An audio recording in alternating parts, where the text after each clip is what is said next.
hello, good afternoon, good day, wherever you are in the world. Welcome to the Business Brunch. We are your working from home team.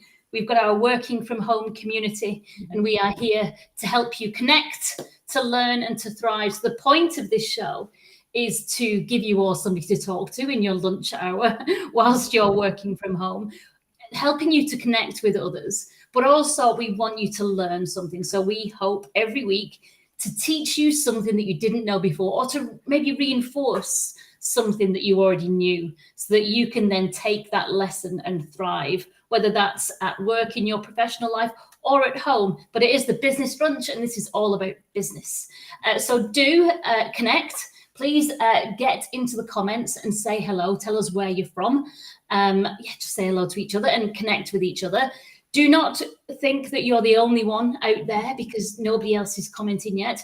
We're going live to our three different streams to many channels. So I think we go live to about 11 channels. Yeah, so 11. Yeah, you aren't alone, honest. We've got quite a community building up. Our working from home team grows every week. So do say hello, and we'll start bringing those comments on as we go through. So what we normally do, the format is we say hello to you. We have a really quick catch up about how was your weekend, just as we would if we actually went into the office and we met at the kettle.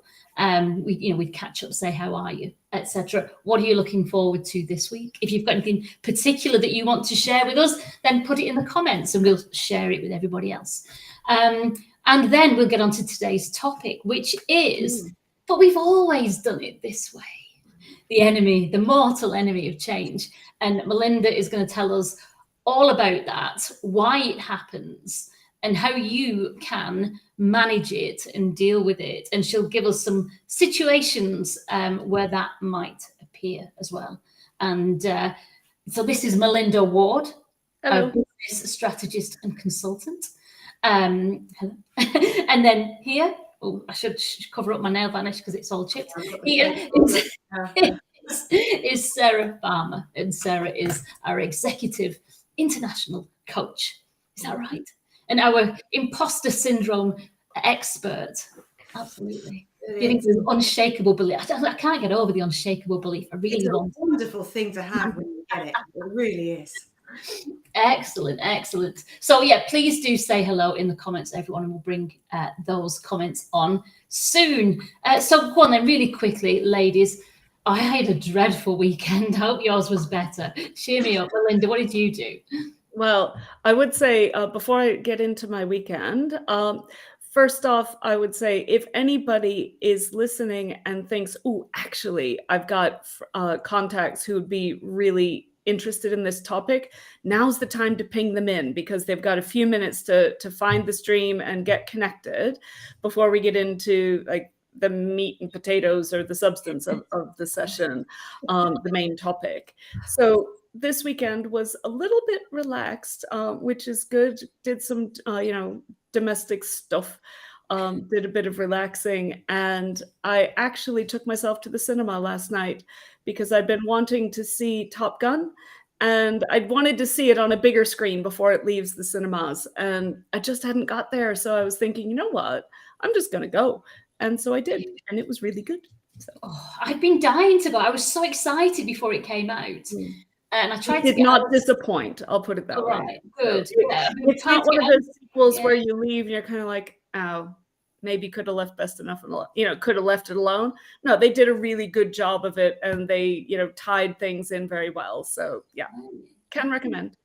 Good. I went to watch Elvis last week, and I think it might have left the cinemas now, but that was brilliant. And I don't think I cried as much in ages. At the end, I was just totally bereft. If I was on my own, I would have just let it all go. But I had to remind myself that I was with a lot of friends, so like reel it in and suck it up. But yeah, brilliant film. Highly recommended. How about you, Sarah? What did you get up to? Cool. Well, I haven't been to the cinema recently. I've just written down must see Top Gun and Elvis. So that's two cinema trips to do. What did I do? I have had my lovely dad over this weekend because he is relocating from Bromsgrove in Birmingham down to Leafy Surrey to be near us, and we are looking for somewhere suitable for him to live. Age 79, bless him. So I've been really busy going from place to place to place looking at stuff. I haven't found anywhere yet, and in fact he's still here. I was hoping he'd be here to come and say hello, because he is my one viewer on YouTube. When this is on YouTube, he's the number one, but he's off out looking at other things today. So that's what I've been doing, and enjoying a bit of sunshine, and ferrying kids from A to B and then back and forth and back and forth. But yeah, other than that, all good. What about you? Do we have time for you to tell us the disaster? Oh, it was just one of those things. So earlier in the week, Mum and I on a dog walk saw a big gang of kids having a barbecue at a picnic spot, and we knew they were going to trash the area. And they did. So on Friday, my mum and I went back to do a litter pick and to tidy it all up. So we were doing that, and then there was this man there, and he was doing rude things. Flashing? Sorry? Flashing? Yeah. Oh, yes. Horrible. Was that it's horrid? I hope you laughed a lot at him. No, my friend said that, but it was. I just felt it was just horrid, absolutely awful. I just wanted to get my mum away very quickly, and you know what I mean. So that was horrible. And then on Saturday, I thought I'd go and do some park rangering, and at Rivington. And I was looking forward to a day of walking around the gardens and soaking up the nature. But as we kind of checked in, a phone call came through to the visitor centre saying there'd been a fly tip by the reservoir. So I spent another 3 hours picking up some, a barbecue mess. So that wasn't the joyous nature walk that I wanted. So bloody kids. Aren't people revolting? Absolutely revolting. Should we say a quick hello to people that have popped in? Yeah, go for it. So get on to happier things. Yeah. Stephen O'Donnell says fantastic intro. Thank you, Stephen. And Deborah Medhurst is hello from sunny Surrey. Oh, I'm in Surrey. I'm in Surrey, Deborah. Tell me where you are. Actually, don't give me your address or anything, because that would be weird. But just roughly. Hang on again. What's all this sun business? This is what you get down. Well, I'm in Surrey and there is no sun. So wherever Deborah is, she's in luck today. Yeah, because there's not sun at my house either. So hello, if you are out there, do say hello. Let us know where you are, what you've been doing this weekend. And Vanessa, sorry, I cut you short. No, you're absolutely right. People come on and tell us that it's sunny there and give me some hope. But yesterday it was supposed to be dry all day. I checked on the app and it was going to be dry all day. I'm going to a festival this Friday. When I went camping a few weekends ago, it was wet when I packed the tent up. So I wanted to get the tent back out because I think I'd got it dry enough, but I wanted to air it and make sure it was right. So, and test a new pump because it's an inflatable tent, which goes from the car, all very high tech. So I had to put the tent up in the front garden, right? So I put the huge tent up in the front garden, nice and dry in the sunshine, cleared it all up, got it all nice. And just as I was about to start packing it up, the monsoon arrived. And it's absolutely chucking it down ever since. And so I've still got the tent up in the front garden, and it looks like it might be there for a few more days. Well, if you want to move it down to Ripley, it's just by the M25. Sun's peeking out there. Wow. I know it's a long drive, but Deborah might put you up for a night or something. Who knows? Excellent. Well, shall we move on to our subject then? Yeah. So we've always done it this way. So come on, Melinda, tell us. What's all this about? Well, first off, I suppose I should introduce myself for those who are new to the program. My name is Melinda Ward. I am the Director of Consulting Solutions at Helm 360, as well as the Director of Managed Services for Helm 360, and the founder of the Consultant Mentor. So as I've been looking through LinkedIn lately, I've noticed in recent weeks a lot of people announcing promotions, new jobs, lots of good news coming through, which is great. But it can be difficult to curb your enthusiasm when you start a new job, because I started my new roles, well, half of it in March and the other half at the beginning of June, actually. And the first instinct is always to go marching in and be like, yay, I'm here. I'm going to make a massive difference. I want everybody to like me. I'm going to show you the way. I'm going to show you what you've been missing. I am going to bring you into the future. And you know what the general response is to people who come in with that kind of attitude? Nope. Nope. There's nothing wrong with what I'm doing. I'm fine. It's you with the problem. So it's tricky, because you want to come in, you want to make a difference, but you need to learn how to do it in a way that doesn't alienate your audience from the outset. And it's so easy to come in and basically make people think, completely by accident perhaps, that you are there to save them from themselves, and everything they've always done is a bit crap. And because, otherwise it's like, well, why would you have been hired? Blah, blah, blah. So it's delicate. But the thing is, the concepts that we're going to talk about today that work in this situation also work at the start of a project, or if you're trying to, work with maybe a volunteer group to convince people to do stuff in a bit more organized of a fashion, any sort of change that you are trying to implement can benefit from this sort of these approach tips that I'm going to be discussing today. But I have a feeling that probably many of you have had the experience where you've joined a project, or someone has joined a job, a role in a place where you work, and they've just started off with exactly the wrong impression. So I'm sure there's a couple good stories in here. So give us a few tips in the comments, and I will go over to Sarah and Vanessa and get some examples of how not to do it. Yeah, oh God, as soon as you speak, because I thought this was always going to be, and in marketing, I get this all the time, where we've always done it this way. And we have to go to that show and we have to go to that exhibition.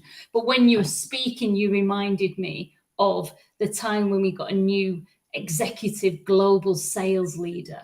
And he came in, all guns blazing, as sales directors should and do. And he stood up in our kind of global strategy meeting in front of the whole senior exec team and basically told us how ugly our baby was. And you could see everyone's face just turning, because we were all enthused by this guy and looking forward to what he was going to bring. And instead, you could just see everyone's backs getting up. So yeah, there's I think there's that part, and there's the whole. One of my, and this might be a different thing, but you can maybe talk about both. I am sick to death of hearing the phrase, if we always do what we've always done, you'll always get what you've always got, because that's not true, because when we're changing, the world is evolving, we are transforming with technology, with behavior. So if you always do what you've always done, you're not going to get what you always had before. No. Because the world isn't standing still. So yeah, calling everybody's baby, perhaps not the right way to start. Yeah.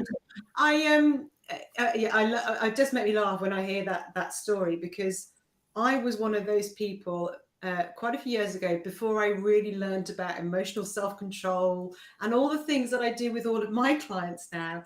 And I was the excited extrovert flying into a company ready to save them from certain death, and went about it in my usual extrovert, bouncy Labrador fashion, and got whopped on the nose consistently and put back in my pen. And I hated it. And I mean, to be fair, there was some pretty awful leaders in there as well. They could have managed it better. It could have been a two-way street. But I was bringing in something so new and so different to what they'd always done. And so even just that in itself was going to alienate people. But how I did it was so bad. I can look back now and I can slate them as much as I want to, but I know the part I played in that. And I think the problem is, and working with people who are going back to work after redundancy, after timeout, or just starting in new roles, and then hearing their stories of how it's going wrong already. No one's ever taught them. They've never learned to manage their emotions, manage their self-control, and think about the communication style. So I know we're not going into all of that detail today, but it's just, there's so much to this to get this right. But it starts with emotional awareness, knowing how you're behaving. Sure. But yeah, over to you. I mean, yes, I'm slapping my own wrists. Well, and that's the thing. It's often exactly that. It's like the people who are coming in or taking charge of an initiative don't want to be alienating everybody. They want to be helping everybody. They just don't quite have the tools to do it successfully. And potentially, in the case of like what Sarah was doing, where she was being brought in to help people, if management hasn't set this up well in advance, then of course there's going to be resistance when someone just bounces in with enthusiasm, is like, right, let's do something different. So can I just now you said that, that's a brilliant point, is that I was brought in almost on a whim by the person who owned the business. It wasn't a whim at all. There was a really good business, but it felt like a whim, possibly, to other people. Yeah. Plus the fact I was female and none of them were, plus the fact I was young and they were all middle-aged, yada. But yeah, it's a really good point. If there's no cohesiveness at the top, you're already fighting a losing battle. Yeah, so I find that, who the message about the change is coming from is also important. And there has to be a vision from everybody of why this change is happening to begin with. Why have we brought in a new person into this role? Why have we reorganized? Why have we decided to bring in a consultant to tell us about stuff and how to do stuff differently? It doesn't have to be a big why. It doesn't have to be, confidential company information and budget sheet stuff. Not at all. It's just to set people up like, hey, we're doing okay in this area, but there's really scope to do better. And I think that a fresh perspective might help. Is really enough to get the ball rolling in some cases. But one of the things that when you're the one coming in is most important to do is to think about how people are going to react to your presence and what are the initial reactions that those people are going to have before they've even met you. And the typical things are, as far as like reaction to change, you don't know me. You don't know what I do. As in, you don't know my job. You don't know my struggles. You don't know the context in which I am doing my job. And there's also potentially an element of fear because people build their own authority within an organization or even within a project team. And if suddenly they are potentially going to be told that they are no longer the expert or they have more to learn, that can undermine their authority within the rest of the team or the rest of the organization. And that's not a comfortable place to be. And that breeds resentment in those people. So often the people who are the biggest antithesis to change are the people who have been in the organization or on the project the longest. Why? Because they are the authority and they don't want to lose their positions of authority or their perception of authority within the wider group. I think that is such an important point to remember. Is you talk about what you're describing is when you're standing in someone else's shoes, thinking about it from their point of view. That's empathy. It's one of the biggest ways to build trust, empathy and credibility. Mm-hmm. So if you do the empathy piece first, brilliant. How are you feeling? What might they be worrying about? All of that. Mm-hmm. But you also said there may be fear. There will 100% be fear. The level of fear might change. Yeah.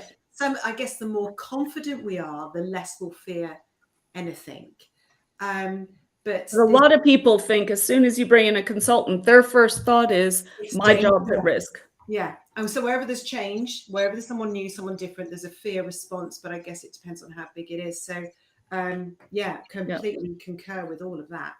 Yeah. So, and I've actually when I've done big implementation projects where people legitimately fear that bringing in a new system and potentially with some automation aspect to it, they immediately think not, oh, this is going to help me so that I can do the more interesting parts of my job better and delegate the repetitive bits to the solution. No, they immediately think AI is coming to take my job. The robots are coming to take my job. And it's just the natural fear response. It's I want to protect my bubble. I want to make sure that I still have a job. So I am going to do everything I can to stop progress so that I can stay in my role and stay doing what I know and keep my authority.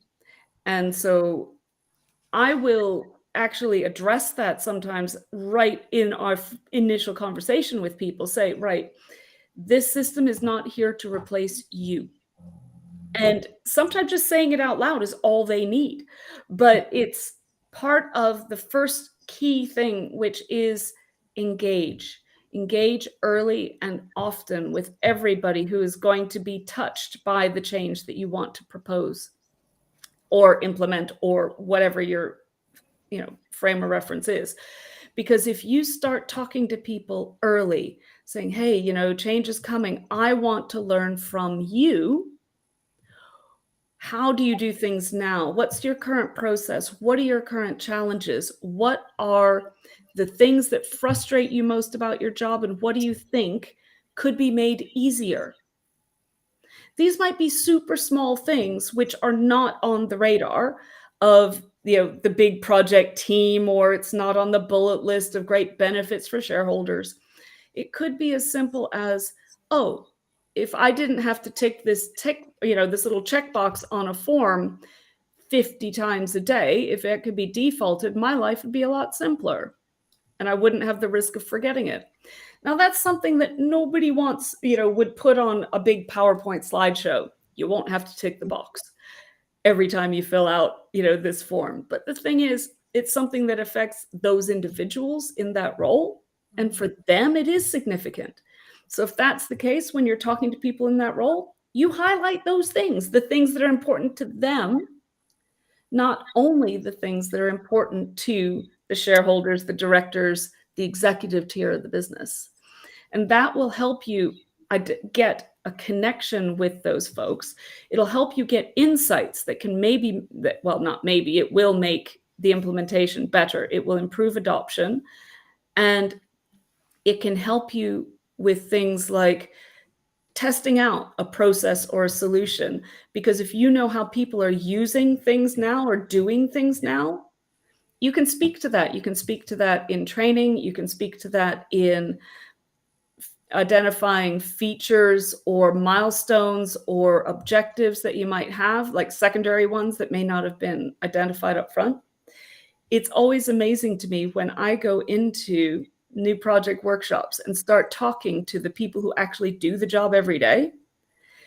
And if I say to them, what would your objectives be for this change? The list that they give me is often complementary to, but vastly different from, the objectives that I was given when I was given the project.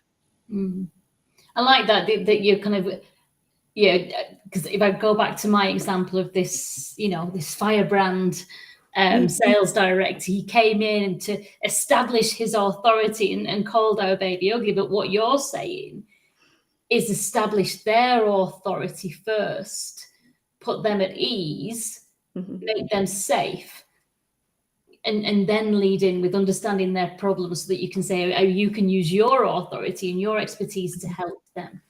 Yeah, it's that moderation, and it's allowing people to have their space and keep their space, and figuring out how to message it so that they want to come with you on the journey you want to lead them on. Yeah. You're describing great leadership.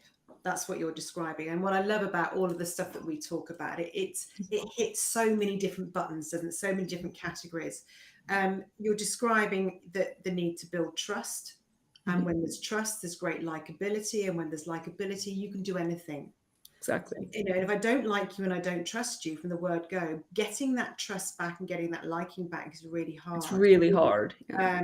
So it's, you know, this is kind of skills for life, as anybody going into any job or doing anything with anyone, you know, give people a chance to speak. And something, as you were talking, Vanessa, I just wrote down the word intent. If the intent is right, I'm here to help, not here to show off and be the firebrand and the firecracker and set things alight here, then that builds a far better business anyway. And there's a, you know, we're getting there in the leadership arena, helping people understand the importance of this, but it's nowhere near there yet. So having people like you in there championing, can't say the word, championing it. Thank you. And people learning from this and listening to this, being able to go and do it, it's just, it's wonderful for anyone who's going to be on the receiving end of it. And it's a tool for sales as well, for anybody who's doing sales. Sales is effectively change management, but truly selling is helping. And I can't tell you how many times I get people steaming into my LinkedIn in-mail saying, right, I'm here to solve all your problems. It's like, really?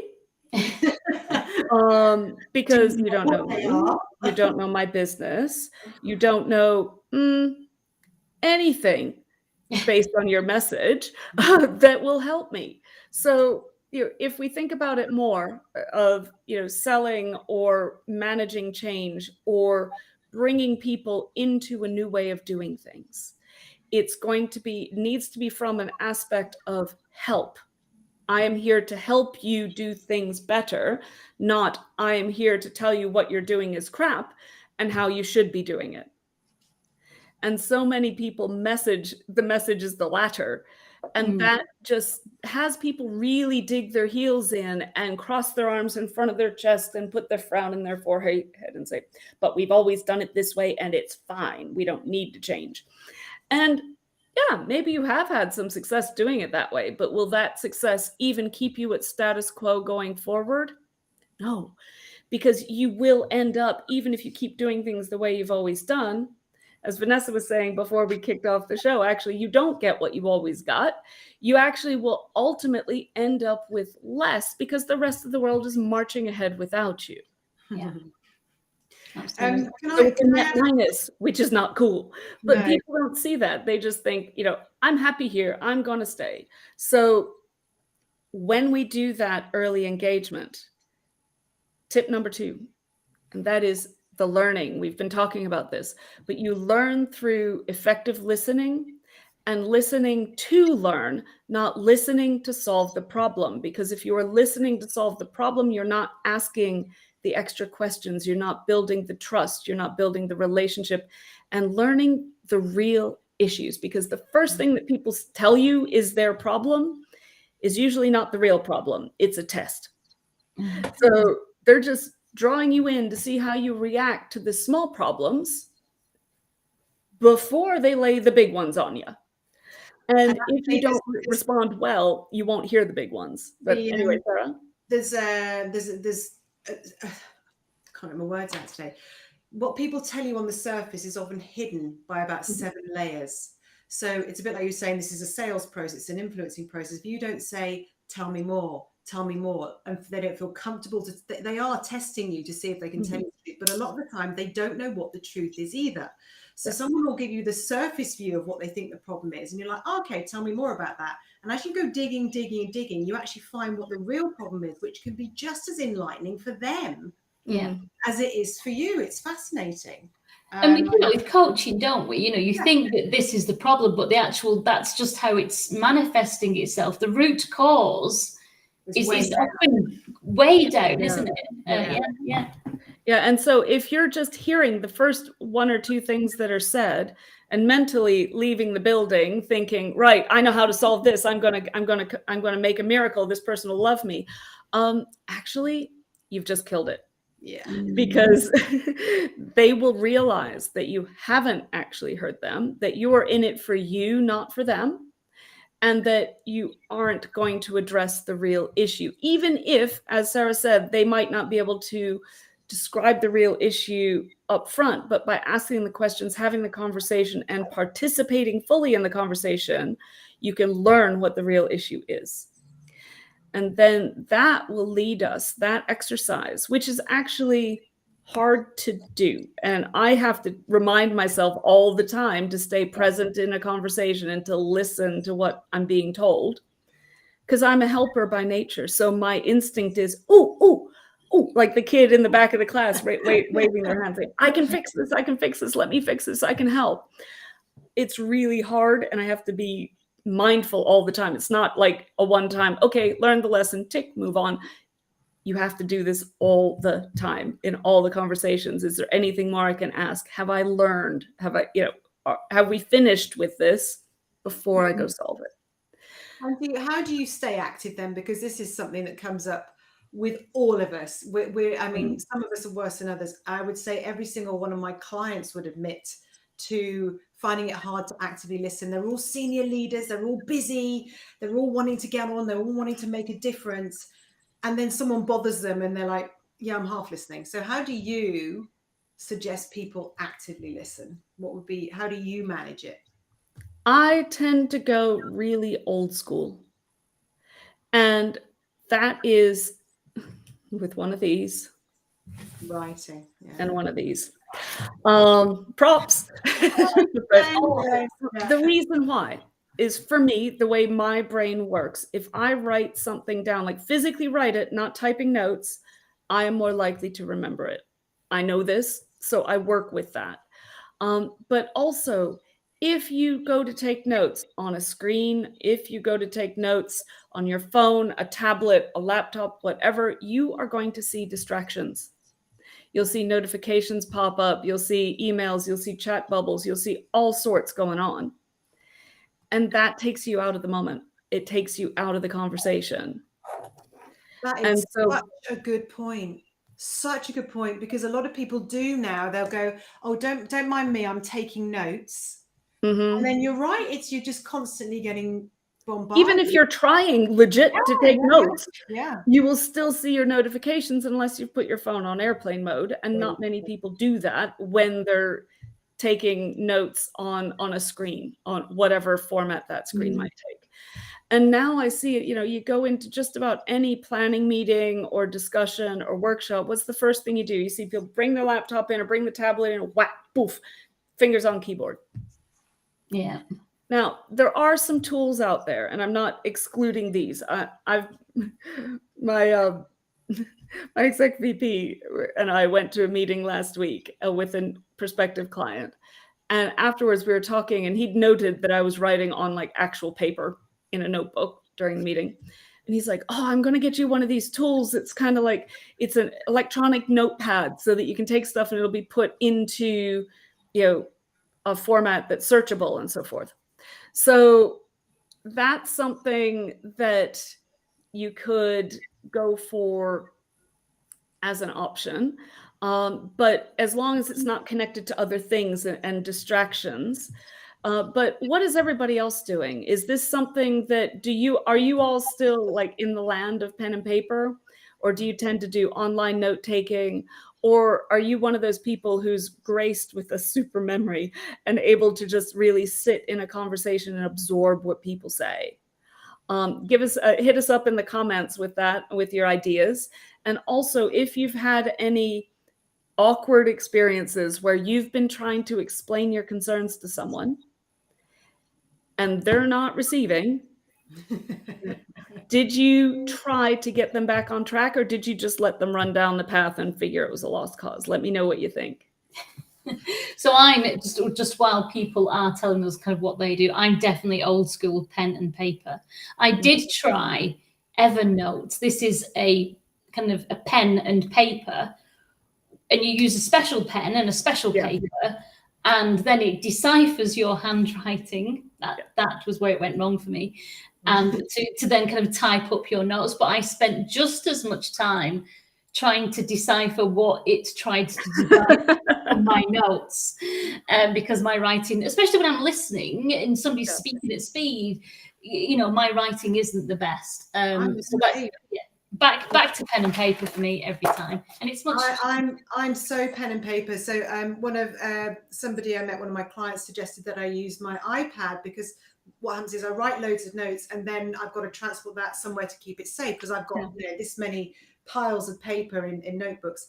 But actually I couldn't read my own writing because it was all scribbly all over the iPad. Now what I do is I just take a picture of the notes I've taken, send them to myself to file them. But let's see what other people are doing. And the other thing you just said, actually, before I do this, is maybe you've got a memory where you can remember it all. 99.9% of people won't be able to do that. And when you write something down, obviously you remember it more. But your mind's so full of things. If you're not writing things down, you're never going to remember what you said. And then you look an idiot when you go back and go, oh, what did we talk about?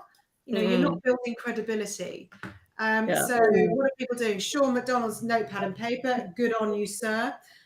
We're the same. Pen and paper every time, plus science backs this up. Notebook rule. Yeah, I totally agree. And Sean McDonald says notepad. And so he's twice. He's so insistent. He's using it twice. Because the first time it was notepad and paper. I see, but there's actually a pen involved too.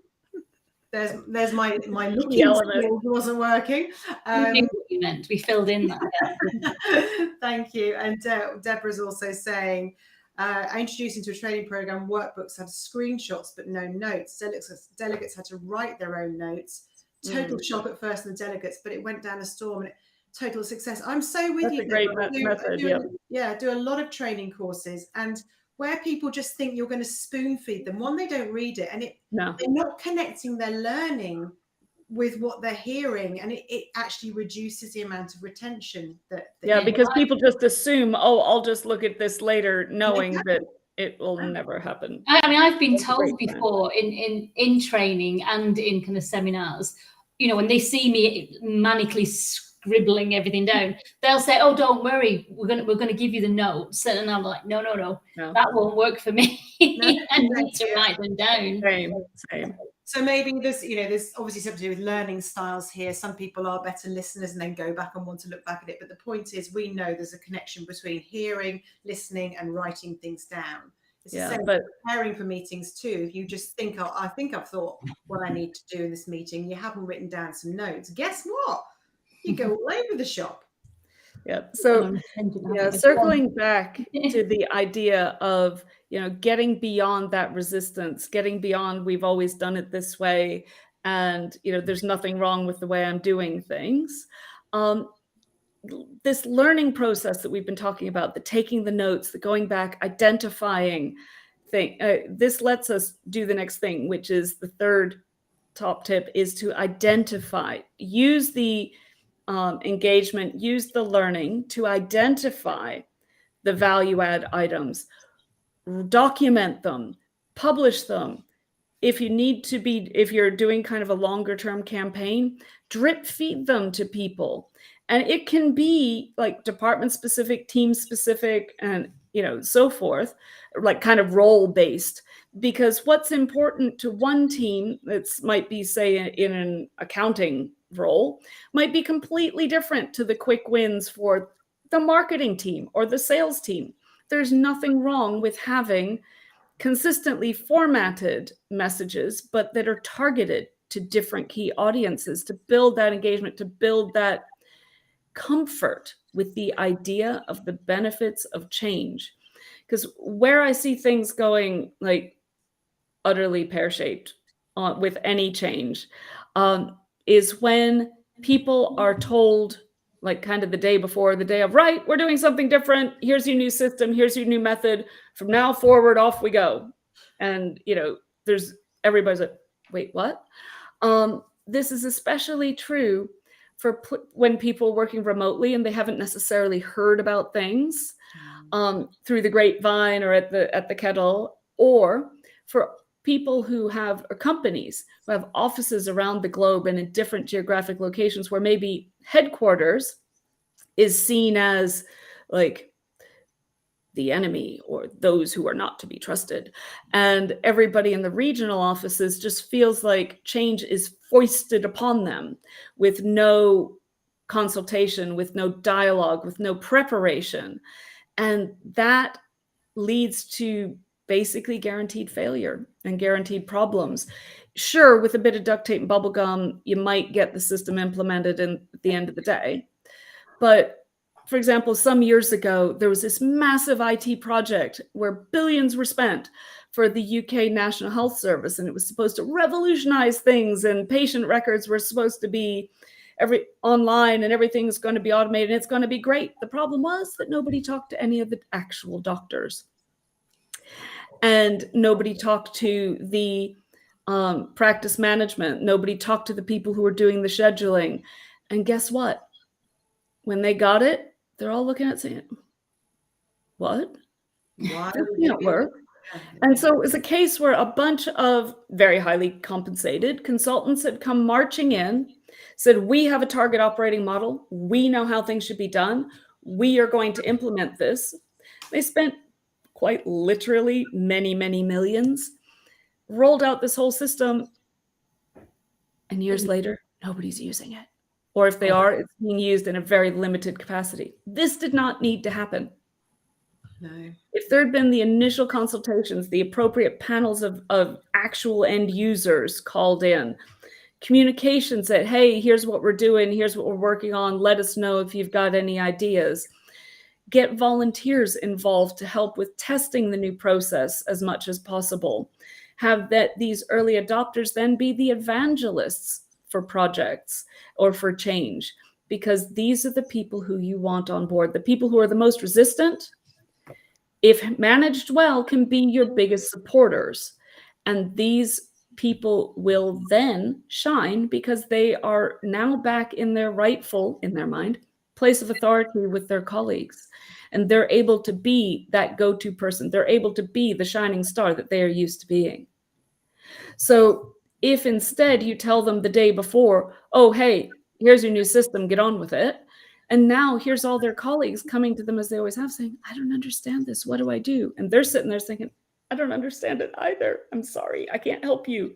Quick question for you. I just want to show Deborah's comment as well, is, as I point out, it's a workshop and the delegates have to work. Yes, very good.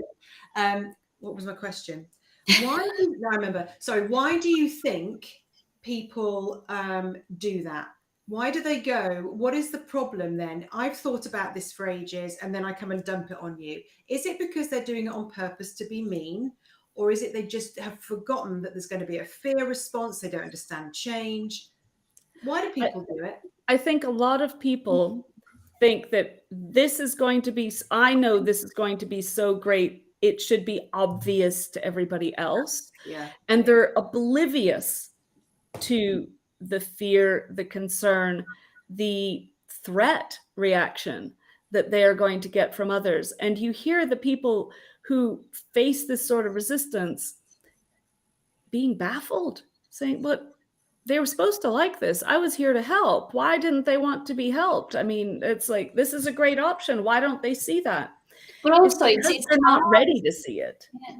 It's hard, isn't it, though? Because when you've been employed to do a job and you've been told this is the problem that you need to fix, and you think you know how to do it and what would be the ideal solution, if you are wanting to stop first and engage everybody and listen to everybody, and it's hard work, isn't it? It's going to slow you right down. Yeah. And it's going to get in the way of what you want to do. And if you think you know the answer, but actually getting feedback is hard, and getting engagement is hard, isn't it? Because everyone's busy doing their thing. And so to get people to like you and know you and trust you and give you that feedback means that you've got to try hard to get that, because it's not going to come easy. They're not just going to give you everything on a plate, and it's going to take time. But I think with big change, you know, the impact, as you've just demonstrated, if you don't do asking the big questions and getting the big feedback, it's going to come back and bite you, isn't it? Well, and that's the thing. You are going to spend the time getting the engagement you need. The question is, are you going to spend it up front and have a very smooth process change? Or are you going to spend that time? Are you going to go steaming in, launch all this change, and then spend a lot of time and effort dealing with the cleanup and the fallout of all of that, and trying to get people back on board after they've already decided they hate this and they don't want to be a part of it. The amount of anxiety, people go off sick, there's Exactly. that comes in. The knock-on effect. It's huge. Yeah, the knock-on effects of horrible implementation, or change management are really significant. And it's a material cost to businesses and a material cost to employees. So it'll take longer because you have to get more specialists in and you have to do longer training courses. You're perhaps spending money on licenses for systems or products that haven't been configured to do what they really need to do. You might be spending money backfilling expert people who've left because they've lost their engagement, they've lost the will to live, so therefore they've departed. But that's the brain's power, the knowledge that you really need to keep in the business.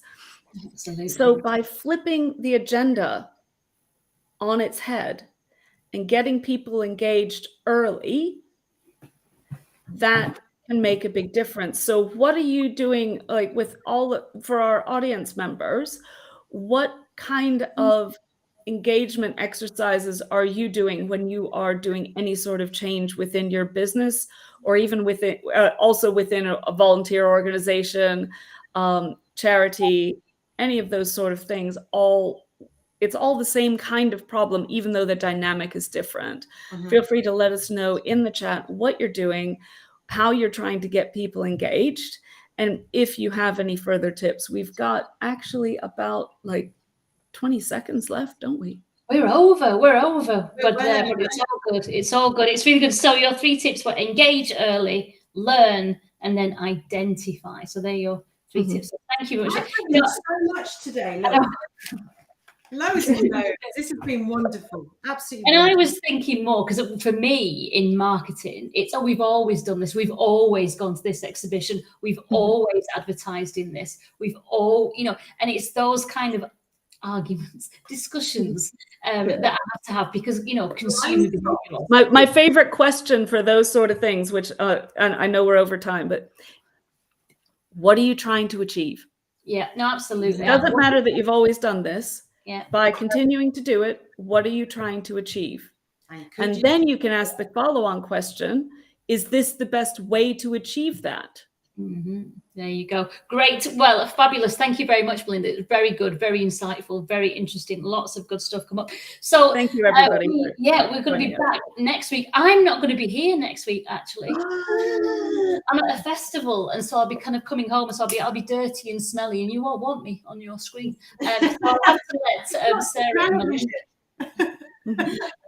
So we will. That's all right. We've got your back.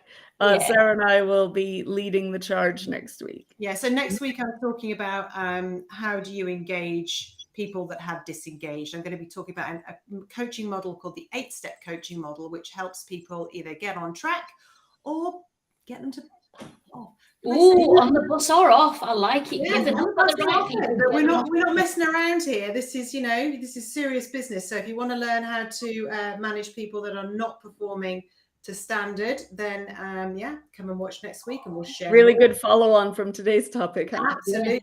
So just very quickly, thank you, Sarah, Melinda, Vanessa, a very interesting session. Thank you for coming, Sean. Delighted to have you on board.